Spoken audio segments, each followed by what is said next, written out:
परवा आपल्याच गावातला एक तरुण MIDC मध्ये कामाला गेला.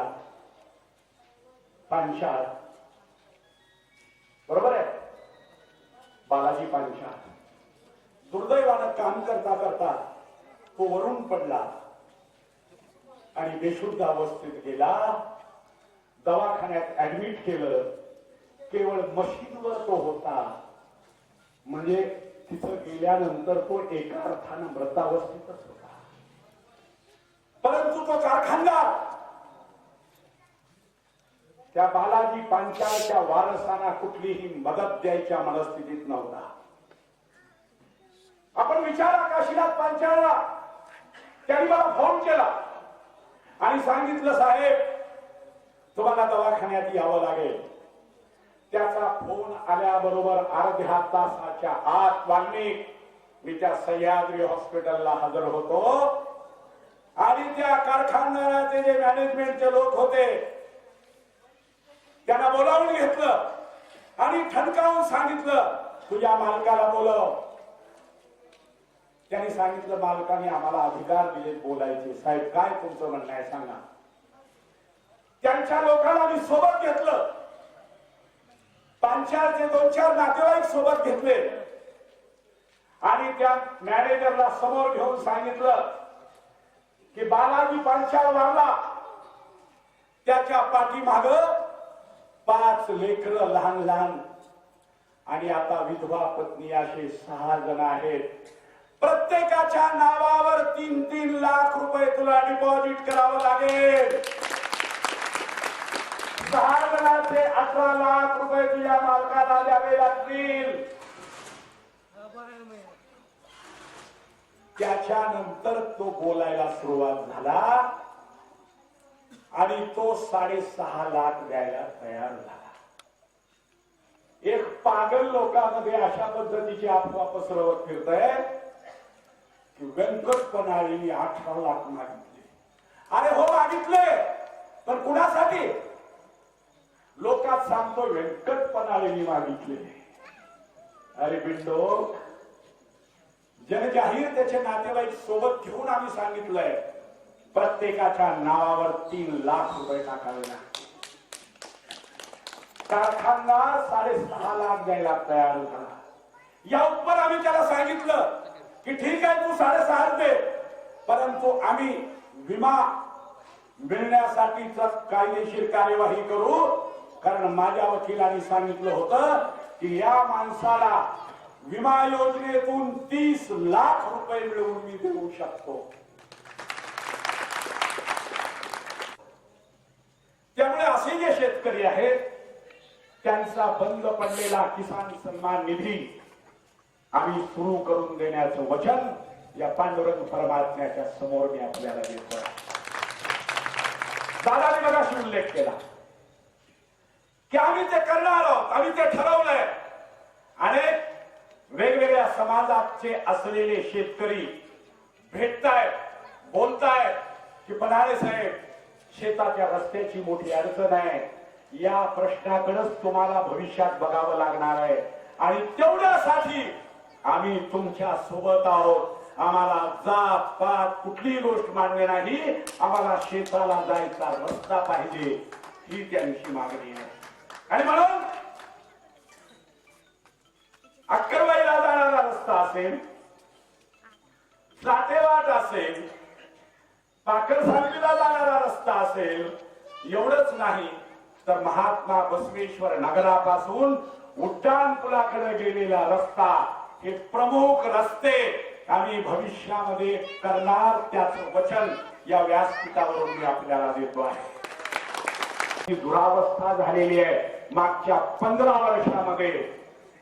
त्याला जबाबदार कोण आहे? ग्रामपंचायत कुणाच्या ताब्यात होती 15 वर्ष? अरे पोपटानो, आता तुम्ही जे गाणं म्हणत फिरू लागलाय, गावचा विकास करू, गावचा विकास करू, ते उभारलेलं बी नवं आहे. त्याला हे लक्षात येईना की केवळ आपल्या खिशावर त्यांचा डोळा आहे. त्यामुळे विकास ते आयुष्यात करू शकत नाहीत. आणि म्हणून ग्रामस्थ बंधूंनो, मी आपल्याला आव्हान करणार आहे की जे जे चांगलं ते सुरू करण्याचा प्रयत्न आमचा असणार आहे. या गावाला सिटी बस आणली आम्ही. रस्ता खराब झालाय. परवा काही विद्यार्थ्यांचे फोन आले, काका सिटी बस बंद झालीये, आमचं शाळा बुडायला लागली, आमचं कॉलेज बुडायला लागलंय. त्यांना सांगितलंय अजून 8 दिवस थांबा. 6 तारखेनंतर बिडवे इंजिनिअरिंग कॉलेजच्या मागून बरड हरमुळगाव ते मंदार पर्यंत या मार्गे सिटी बस आपण सुरू करू आणि ते करून दाखवणार. परंतु 2005 ला जेव्हा अत्यंत मोठा महाराष्ट्रातल्या लोकांचं लक्ष नवे जलस्वराज्य प्रकल्प जर पाहायचा असेल तर हरंगुळला गेलं पाहिजे असं अधिकारी सांगायचे. तो अत्यंत महत्वाकांक्षी प्रकल्प लोकवाट्यामधून ग्रामपंचायत आमच्या ताब्यात असताना राबवला. आज हरंगुळ जे पाणी पितय ना ते जलस्वराज्य प्रकल्पाचं पाणी पितय. बरोबर आहे का? एक जणाला असं बेंड उठलंय, त्याचं दुखणं काय माहितीये का? त्याच्या विहिरीच्या बाजूला जलस्वराज्य प्रकल्पाची विहीर कस काय पाडली. अरे सरकारी जागेमध्ये विहीर पाडून त्याचं काही पाणी व्यंकट पदार्थ उसाला दिलेलं नाही. या गावातल्या माणसाला पाजण्याचं काम त्या जलस्वराज्य प्रकल्पाच्या योजनेतून झालेलं आहे. दुखणंही नाही.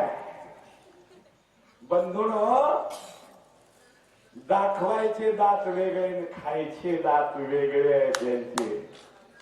हे दुईतोंडी भांडूळ आहे ना, याला आपण अगोदर ओळखा. हे सकाळी एक बोलते, रात्री एक बोलते. इकडं अर्जुन पाटील भेटले तर म्हणतोय कायद्यावर सगळं पण आल्याचं तो आरोग्य आलंय. इकडं आलं की म्हणतोय नाही नाही तुमचं जोरात आहे. तिसऱ्याकडे गेलं की म्हणतोय त्यालाही तुमचं चांगलं आहे. हे नेमकं कुणाचं आहे? त्यामुळं अशा दलालापासून गावकऱ्यांनी सावध राहिलं पाहिजे.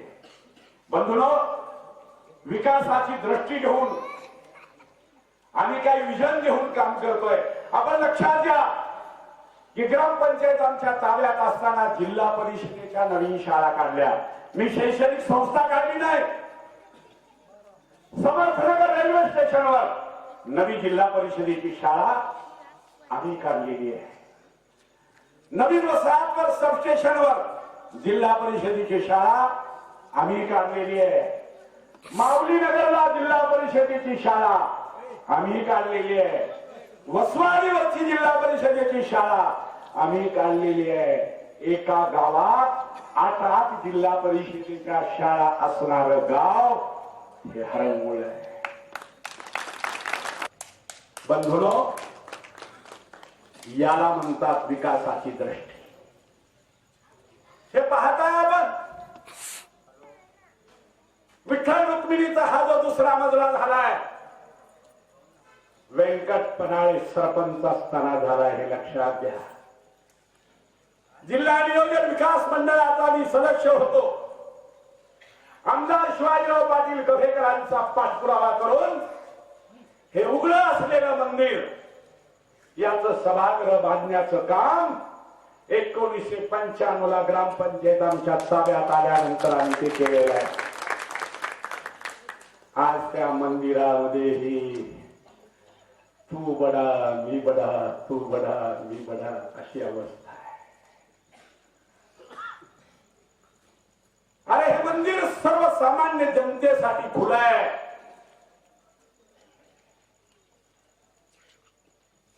गावातल्या लेख मातेचं लग्न ह्या मंदिरात झालं पाहिजे. गोरगरिबांचं लग्न या मंदिरात झालं पाहिजे. अरे त्यांनी संपूर्ण आयुष्य परमार्थासाठी समर्पित केलं. सगळ्या महाराष्ट्रभर ज्याचं नाव आहे, अत्यंत उत्कृष्ट गायक म्हणून ज्याच्याकडे महाराष्ट्र अपेक्षेनं पाहतो, या महाराष्ट्रातला एकही महाराज असा नाही की आपल्या गावातल्या सुरेश महाराजांना ओळखत नाही. त्यांच्या गायकीनं, त्यांच्या सुरानं हरंगुळची ओळख बाहेर दिलेली आहे. पराभूत करणाऱ्या दलालापासून सुरू करू त्या उमेदवाराचे पैसे उधळणाऱ्या श्वानापासून सुरू करू,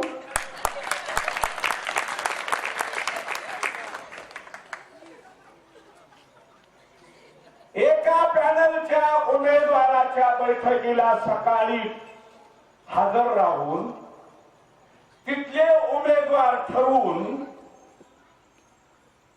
दुसऱ्या सकाळी दुसऱ्या पॅनलच्या बैठकीतले उमेदवार ठरवायला हजर राहणाऱ्या चोंबड्यापासून सुरू करू, नेमकं भाषणाला मी कुठून सुरू करू.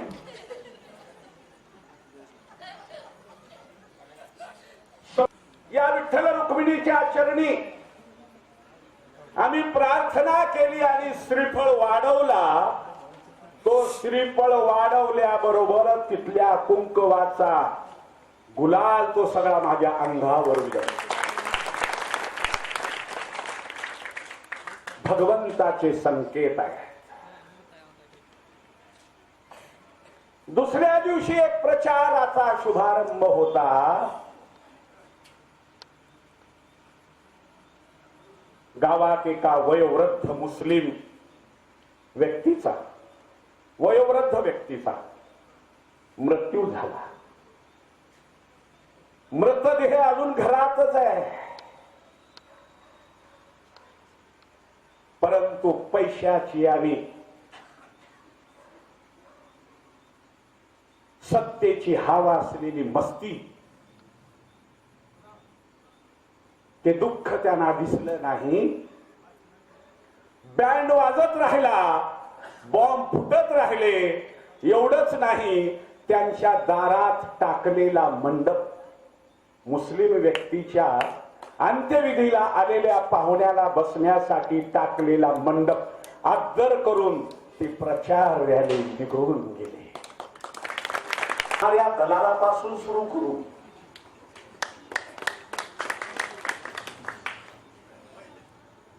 नेमकं कुठून सुरू करू. देवस्थानची जमीन हडप करणाऱ्या त्याच्यापासून सुरू करू की हळांच्या माळा गळ्यात घालून सत्ताची पट्टी गोळा करणाऱ्यापासून सुरू करू. मी माझ्या भाषणाला सुरुवात कुठून करू. आम्ही करणार आहोत ते यासाठी सांगतोय लोकांना की यापूर्वी आम्ही करून दाखवलेला आहे. एक भोरट ते स्पीकर मधून असं सांगत होतं म्हणून कळलं की व्यंकट पनाळेंनी मागच्या 10 वर्षात काय केलं, काय गावचा विकास केला. अरे तुझं डोकं ठिकाण्यावर आहे का. मागची 15 वर्ष सत्ताच माझ्या ताब्यात नाही. हे आज जे फिरू लागलेत ना, गावचा आम्ही विकास करू, आम्ही हे करू, आम्ही ते करू, असं सांगणाऱ्याच्या हातातच 2007 पासून आजपर्यंत हे जे भुकत फिरू लागलेत ना रस्त्यानं, त्यांच्याच हातात या गावची सत्ता होती. 3 टर्म झाले, 3 टर्म. व्यंकट पनाळेच्या हातात या गावच्या ग्रामपंचायतची सत्ता या गावातल्या मायबाप जनतेनं दिली होती. 1995 ला 1 टर्म. त्यानंतर आदरणीय कैलासवासी शंकर भाऊ पाटील यांच्याबद्दल मला नितांत आदर आहे. आणि राजकारणामध्ये एकमेकाचे विरोधी पॅनल आमचे असायचे, परंतु एकमेकाबद्दल तेवढाच आदर आणि तेवढंच प्रेम. हाच अजिंठा घेऊन संविधान लोकाधिकारचं पॅनल उभा आहे. आम्ही आमच्या ताकदीवर आणि तुमच्या आशीर्वादावर या निवडणुकीमध्ये उभे आहोत. काय कारण नाही. आता हे दोन्ही पॅनल तेच फोटो लावू नये. ह्याच्यावरही बघितलं तर तेच फोटो आणि त्याच्यावरही बघितलं तर तेच फोटो. अरे तुम्हाला जर एवढी जाणीव असती, ज्या कैलासवासी शंकर भाऊ पाटीलने या गावात राजकारण केलं, त्या शंकर भाऊचा जरी फोटो तुमच्या चॅनलवर असता तर लोकांनी तुम्हाला थोडंफार मानलं असतं. निवडणुकीपुरतं राजकारण होतं. निवडणूक संपले की या गावातले सगळे लोक माझे मतदारच नव्हे तर विरोधी पॅनल करून लढणारे आम्ही सुद्धा शंकर भाऊला त्यांची वाटायचं. आणि आम्हीही आमची सत्ता आली तरी यावेळेस मी पहिल्यांदा सरपंच झालो, निवड झाली. मी ग्रामपंचायत मध्ये जात होतो, परंतु सरपंच पदाच्या खुर्चीवर जवळजवळ 8-10 दिवस मी बसलो नव्हतो. एका कामाच्या निमित्तानं ज्या दिवशी शंकर भाऊ ग्रामपंचायत मध्ये आले, त्यांनी बळीला सांगितलं होतं व्यंकट आल्यावर सांगा. आणि भाऊ आले. मी बाजूच्या खुर्चीवर बसून कामकाज करत होतो. भाऊ आल्याबरोबर मी उठून उभं राहिलो आणि त्याला म्हणालो बसा खुर्चीवर. शंकर भाऊनी सांगितलं नाही नाही तुम्ही बसा. तेव्हा बळी त्याला म्हणाला भाऊला की भाऊ 8-10 दिवस झाला आम्ही त्याला म्हणतोय तिकडे बसून काम करा म्हणून. त्यांनी सांगितलं ही खुर्ची शंकर भाऊची आहे. आणि त्यावेळेस शंकर भाऊनी उठवून मला गळ्याला लावून घेतलं. त्यांच्याही डोळ्यात पाणी होतं आणि माझ्याही डोळ्यात पाणी. त्यांनी मला ज्या दिवशी खुर्चीवर बसवलं त्या दिवशी मी खुर्चीवर बसलो. राजकारण आम्ही विचाराचं करतो. आम्ही कधीही जातीय विष आणि धर्माचं विष पेरण्याचं पाप उद्या आयुष्यात केलेलं नाही. आणि म्हणून आपण पाहताय मागची 5 वर्ष लोकाधिकारच्या माध्यमातून हातात सत्ता नसताना आम्ही काम करतोय. जे कोणी आमच्याकडे आले त्या प्रत्येकाचं काम आम्ही केलेलं आहे. बरोबर आहे का वाघमारे साहेब? काय ज्योतिराम, मला माहिती आहे की माझ्याकडे काम घेऊन आलेला माणूस हा यांनी मला मतदान केलेलं नाही, हा विरोधात प्रचार करत होता. हे माहिती असताना सुद्धा मी त्या आलेल्या माणसाचं अंतःकरणपूर्वक स्वागत केलं. त्याची अडचण विचारली आणि त्याची अडचण सोडवण्याचं काम मी प्रामाणिकपणे केलेलं आहे. त्या स्मशानभूमीला लावले असते तर लिंगायत स्मशानभूमीचा प्रश्न कायम स्वरूपी सुटला असता. निवडणुकीमध्ये फक्त तुम्हाला आठवण येते. मगाशी विष्णुदादा पाटेंनी सांगितलं की ज्यांच्यामध्ये अग्नी दिला जातो अशा सर्व समाजासाठी म्हणून आम्ही MIDC मध्ये स्मशानभूमीचं बांधकाम केलं. डॉक्टर राम गलधडे आणि व्यंकट पडाळे सरपंच उपसरपंच असताना MIDC कडून त्यावेळेस ती जागा मिळवून घेतली.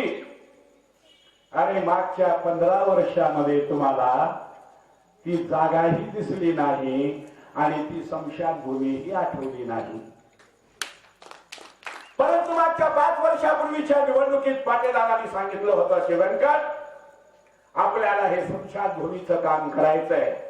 मी त्यांना सांगितलं ग्रामपंचायत ताब्यात आल्याबरोबरच पहिलं काम कोणतं असेल तर ते स्मशानभूमीचं काम असेल.